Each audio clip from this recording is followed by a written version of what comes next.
Recebendo a doutora Elizabeth e a Fabiana aqui hoje. Daí, nós vamos falar sobre um assunto muito importante, que é a apraxia da fala. Eu tenho as duas queridas aqui, tudo bem? Quem é quem? Vamos ver. Eu sou Elizabeth.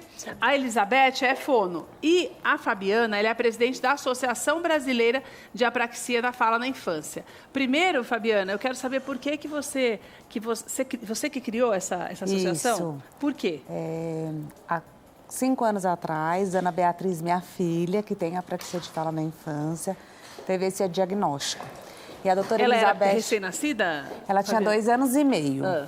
Ela tinha vários sinais de apraxia de fala na infância. A gente conseguiu fechar o diagnóstico com 3 anos. E a doutora Elizabeth Juste nos colocou em contato com várias mães do Brasil.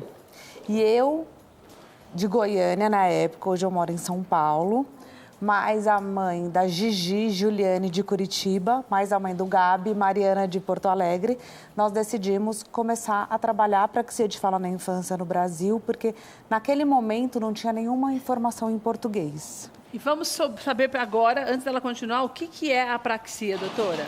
A apraxia é uma dificuldade que as crianças apresentam para produzir os sons da fala. E é considerado um transtorno motor de fala. Então, mas como assim? A voz não sai? A criança, ela sabe o que ela quer dizer, mas ela não consegue planejar os movimentos da fala. Então, a primeira impressão que dá é que a criança tem a língua presa, por exemplo? Não. Qual é a primeira impressão que dá? Você percebe que ela entende muito, a Ana Beatriz... Mas a voz não sai? Mas ela não conseguia fazer os sons da fala. Então, foi uma criança que balbuciou pouco. Teve alguns atrasos motores para sentar, andar. Que também está ligado à doença. É uma doença, doutora? Não, é uma condição, é uma dificuldade. Tá. E daí, por conta desse problema, é que pode fazer com que as crianças tenham outros problemas também, como esse de mobilização, de mobilidade, doutora? Na verdade, a apraxia de fala é uma dificuldade para fazer movimentos da fala, uma dificuldade no planejamento motor da fala. Então, a criança, por exemplo, ela sabe o que é a bola, ela entende o que é bola, mas a hora que ela vai movimentar a mandíbula, os lábios e a língua, é como se eles não conseguissem mexer, não conseguissem fazer os movimentos de forma adequada. Como se eles fossem descoordenados. Descoordenados.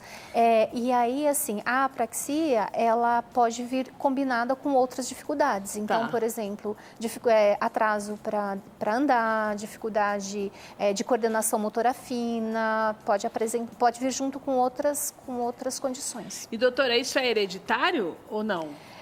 Não, hoje o que nós sabemos é que crianças podem ter apraxia de fala porque tiveram alguma intercorrência neurológica. Então, por exemplo, faltou oxigênio no nascimento, teve uma criança prematura que precisou ficar em UTI neonatal, ou a criança teve um AVC, um derrame intraútero, ou a criança teve um traumatismo craniano, por exemplo. Esse é um grupo.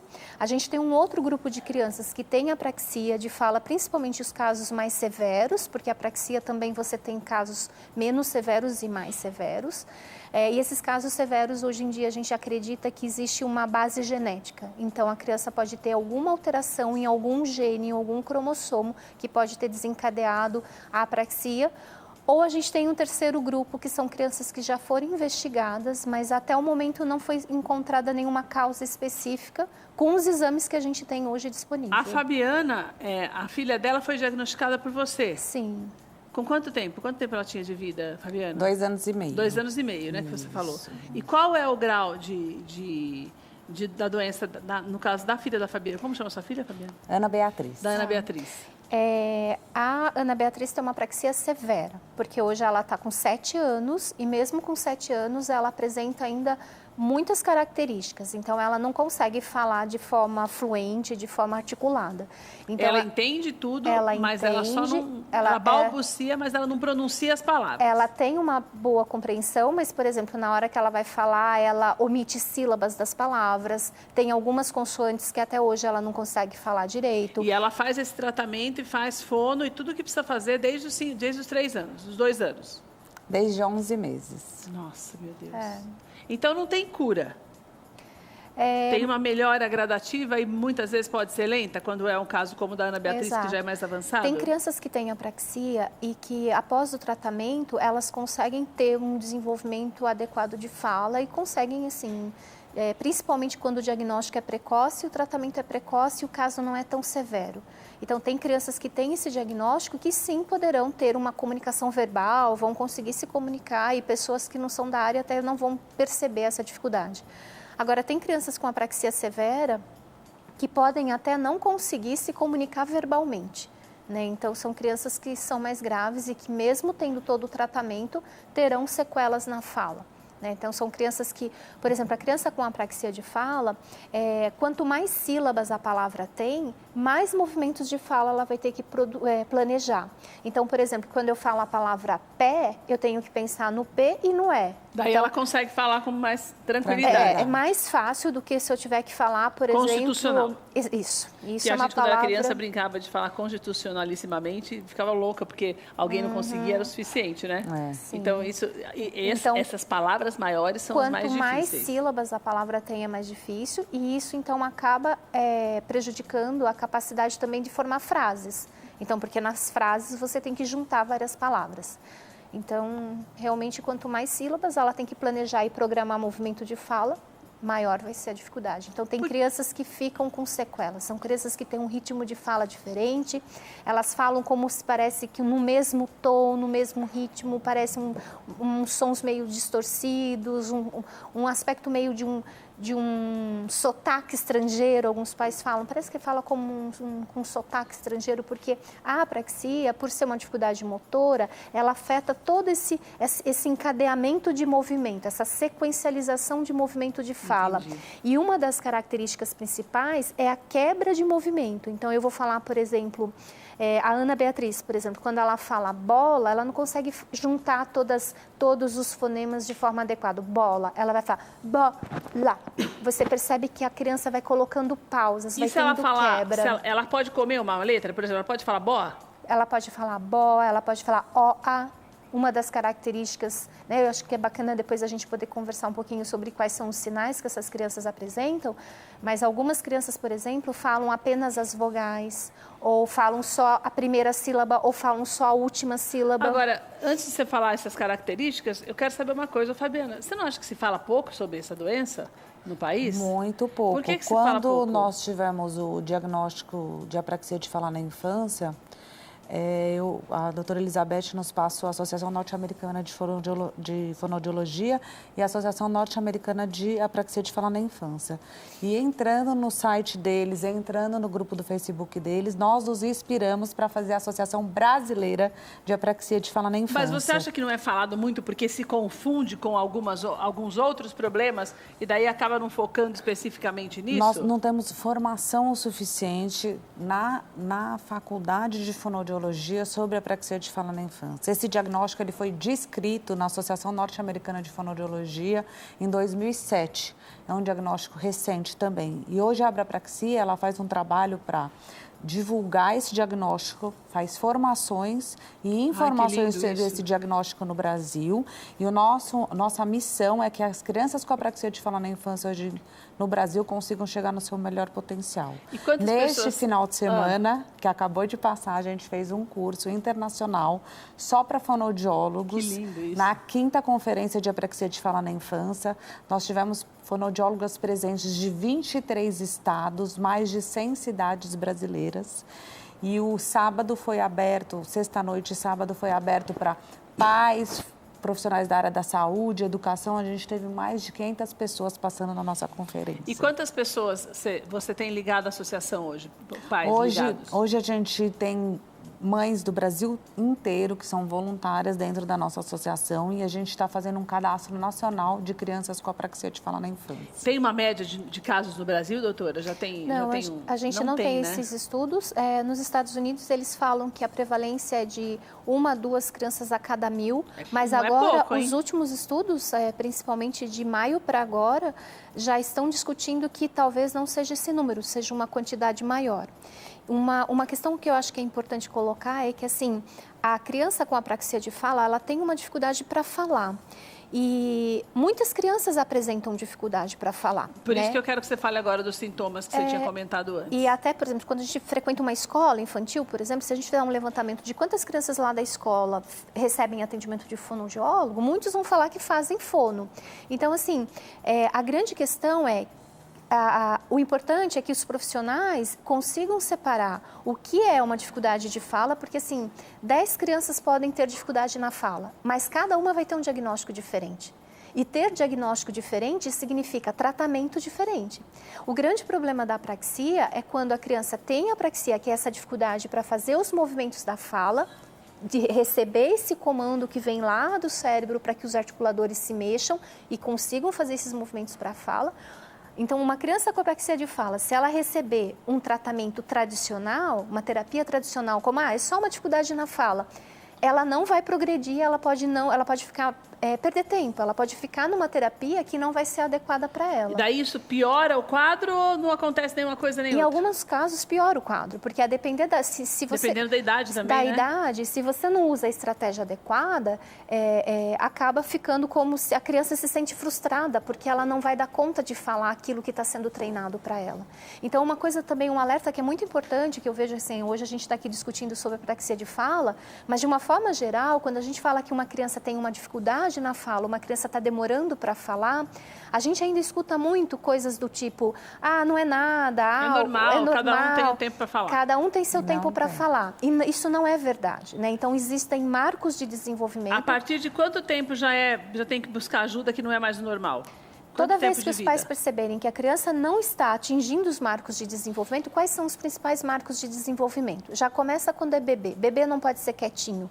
Bebê, a partir do 6º, 7º mês, ele tem que fazer tem que fazer barulho. Ele tem que fazer barulho. O bebê quietinho não é o bebê bonzinho. Ser quietinho não é um bom sinal. Por volta de 1 ano, no máximo 1 ano e 2 meses, o bebê tem que falar as primeiras palavrinhas. Mamã, papá, quer. Por volta de 1 ano e meio, ele já aumenta o repertório de palavrinhas, ele já imita som dos bichinhos, ele já começa a tentar imitar palavrinhas. Nada disso você teve, né, Fabi? Nada disso. E eu tenho um mais velho, então eu pude comparar também. Que o mais velho não tem esse problema. Não tem. Agora, doutora, me fala uma coisa. Este problema, se não for tratado, que eu entendi que você pode ter uma melhora e é isso que se busca.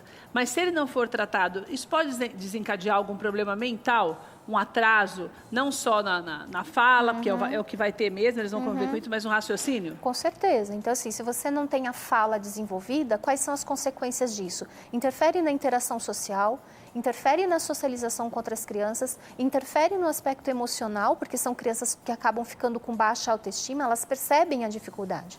Interfere na questão da aprendizagem da leitura e da escrita, porque para aprender a ler e escrever, para se alfabetizar, você depende das habilidades de fala, pode interferir na questão cognitiva, porque quando a gente pensa, a gente depende dessa habilidade verbal também para nos ajudar no raciocínio. Agora você vê, você está falando isso, eu estou pensando aqui, né? Nós temos a pessoa, por exemplo, a pessoa que é muda.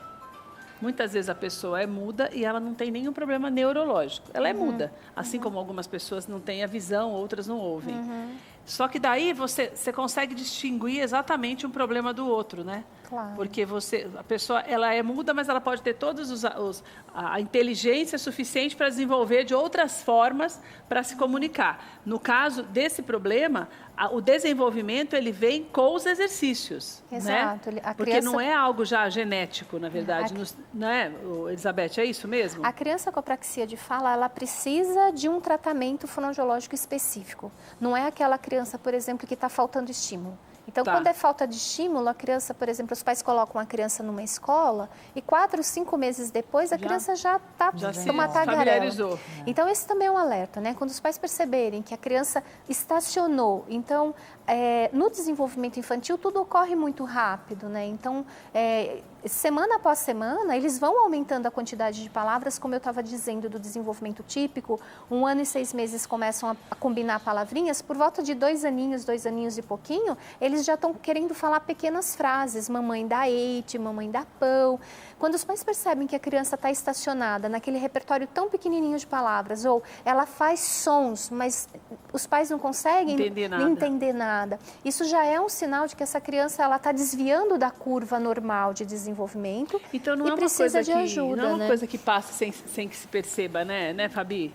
Então, Você acha que muita gente não percebe? Como o desenvolvimento da fala e linguagem até 2 anos e meio, as pessoas ainda têm isso. De falar, espera mais um pouco, pode ser que não seja, mas desde pequenos você pode começar a entrar com uma intervenção precoce, que isso será melhor para o seu filho. O que acontece hoje é que a gente tem a grande maior parte dos médicos não conhecem a apraxia de fala na infância. Agora, você, por exemplo, você percebeu algo diferente já quando ela era muito pequena? Mas você acha que foi por causa do teu filho, né? Foi por causa do meu filho, porque minha sogra também era psicopedagoga da PAI a vida toda, ela então me falou. E daí Mas todo você foi esse daquelas feedback... que não queria muito aceitar, Fabi? Ou quando você percebeu, você já foi Então, atrás? acho que eu tenho um perfil um pouco diferente. Quando eu percebo, eu vou atrás e vou pra luta, que é o ideal, né, Elizabeth? É, o Na ideal. verdade, Vou pra você não luta, ficar não vou esconder, não vou, né? Porque tem muita gente que fala, não, peraí, deixa eu ver. Tem muita gente que não quer aceitar. Exato. E daí, pela falta de aceitação, você impede que a criança se desenvolva quase que normalmente. Exato. A principal orientação é que essas crianças que têm dificuldade na fala, de uma forma geral, o esperar é prejudicial. Então, na dúvida, procure um fonoaudiólogo especializado na área infantil, faça uma avaliação, porque, de fato, você pode estar privando a criança de receber um tratamento, Ideal, que é isso. né? E quanto mais velha a criança vai ficando, mais consciência ela vai tendo, mais dificuldade ela vai ter para interagir com os amigos da escola, por exemplo. A criança vai ficando irritada. A criança com apraxia, ela sabe o que ela quer dizer. Ela entende e ela não consegue. Então, isso gera uma frustração e muitos acabam ou ficando muito tristes e acabam se isolando, outros acabam ficando irritados, querem bater, querem se morder, querem morder o outro. Porque eu fico imaginando, quando, por exemplo, a gente que é adulto fica rouco, por exemplo, que você tenta falar e não sai, você já fica desesperado querendo matar um. Então, a criança que passa por um problema como esse, é muito mais difícil, né? A adaptação, na verdade. Agora, você falou que tem o tratamento, que é esse trabalho contínuo. Esse contínuo significa o quê?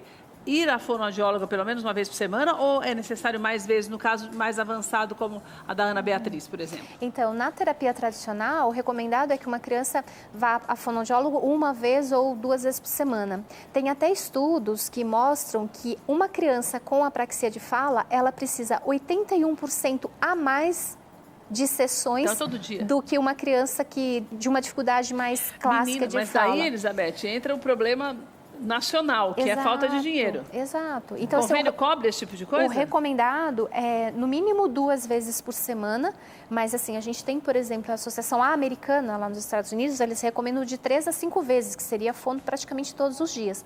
Que aqui no Brasil não é a realidade. Pena, né? Não cobre. Se a gente for pensar... Não cobre, o convênio não cobre? Alguns convênios cobrem. Alguns convênios, não são todos que cobrem.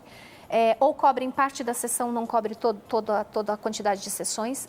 E se a gente for pensar ainda no sistema público, para as famílias que não têm, não tem aí complica muito mais, né? Então, todo esse trabalho da associação, né, de conscientização, de acesso ao diagnóstico, da gente ter esse contato com as universidades, porque, como a Fabiana colocou, isso também é um problema. Até um tempo atrás, o fonoaudiólogo, ele concluía a faculdade e muitos nunca tinham ouvido falar de apraxia em crianças, né? Apraxia em adultos, para a fonoaudiologia, já é um tema mais consistente. Mas em adulto é porque ela nasceu assim? Não, adquirida. Acontece do nada com o adulto? É adquirida. No adulto é quando, por exemplo, a pessoa teve um derrame ou um AVC, ou ela teve um traumatismo craniano e ela ficou apráxica. Tá. É diferente, é apraxia adquirida. Por causa de um acidente.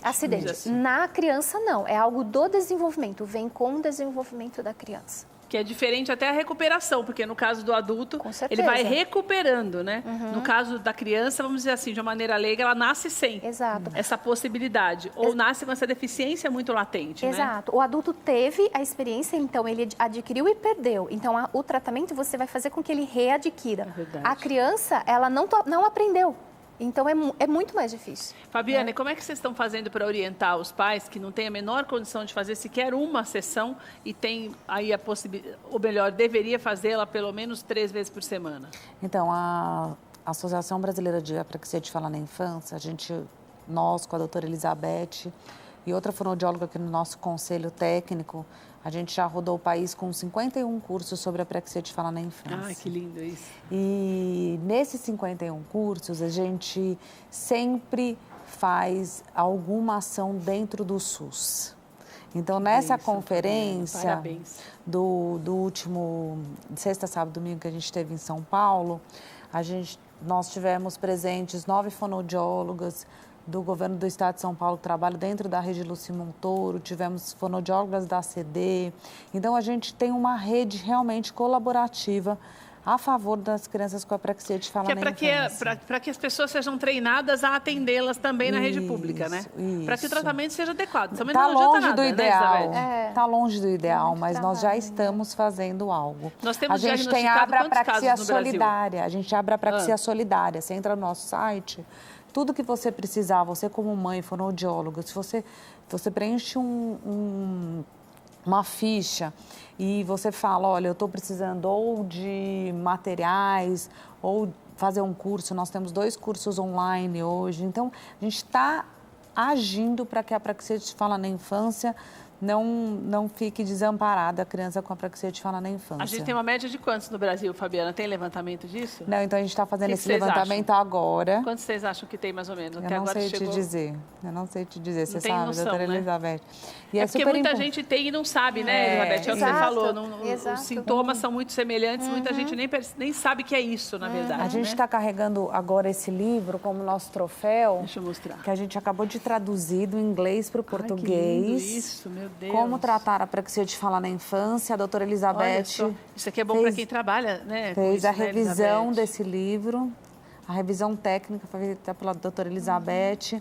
É um marco no diagnóstico da apraxia de fala na infância. Lindo isso. Porque isso também é um desafio, né? Assim, o que a gente tinha, não existia nenhum material em português. Né? Esse é o primeiro livro em português. Então, por exemplo, para o fonoaudiólogo que tem dificuldade para ler o inglês, também não tinha acesso ao material, porque a grande quantidade de bibliografia é tudo em inglês, que a gente pega de outros países.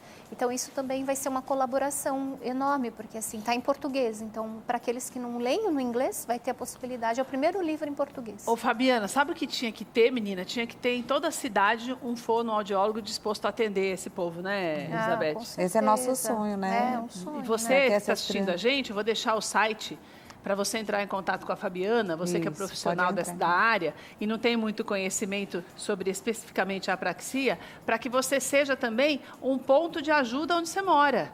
Porque nós precisamos aprender a ser solidários, a dividir o conhecimento com pessoas que não têm condição. Nós não temos condição, nós não temos a saúde pública que possa realmente atender essas pessoas. E você imagine que a pessoa que tem um grau menor poderia, com pouco tempo, recuperar praticamente 100%, se não 100%, muito mais do que ela está vivendo agora. Então, você se dispõe a fazer isso. Conversa com a Fabiana para você fazer parceria mesmo, para ser um voluntário. Tem algumas pessoas que vêm aqui que às vezes falam que dão uma vez na semana para atender as pessoas que precisam naquela região, ou você faça isso meio período, mas faça a sua parte também, porque isso não aconteceu na sua casa hoje, mas pode acontecer. As doenças, esses males, eles podem acontecer com qualquer pessoa. Então, você tem que estar aberto a ajudar os outros também, que é muito importante. Deixa eu ver se Um outro exemplo dessa rede colaborativa sobre a apraxia de fala na infância, a gente ganhou de uma avó, de uma fonoaudióloga de Curitiba, esse livro e os direitos autorais desse livro. E é uma história sobre uma criança com apraxia de fala na infância. E é ser diferente é legal, ninguém é igual. Que gracinha, então, queria que... todo cheio de cor. Que lindo. Adorei o trabalho de vocês. Fabiana, o que você precisar da gente, pode contar. Obrigada. De Bem com a Vida está aberto para vocês.